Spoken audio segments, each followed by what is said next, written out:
अर्धी वाटी कणीचे तांदूळ छान असे स्वच्छ पाण्याने आपण 2 ते 3 वेळा धुवून घेणार आहोत।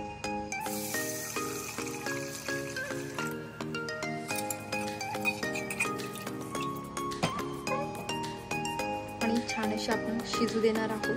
तुम्ही कणीऐवजी तांदूळ सुद्धा मिक्सरला बारीक करून शिजवू शकता।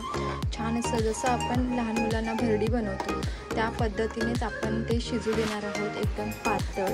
बघू शकता कणी आपली छान अशी शिजलेली आहे। आता त्यामध्ये आपण आपल्या आवडीनुसार म्हणजे आपण गूळ घालून घेणार आहोत।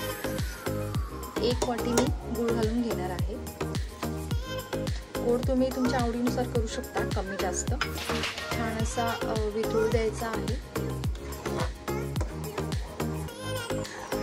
थोडंभर अशी हळद घालून घेणार आहोत। हळदीने काय होतं, छान असा मीठ, खोबरं घालून घेणार आहोत। ओलं खोबरं आहे,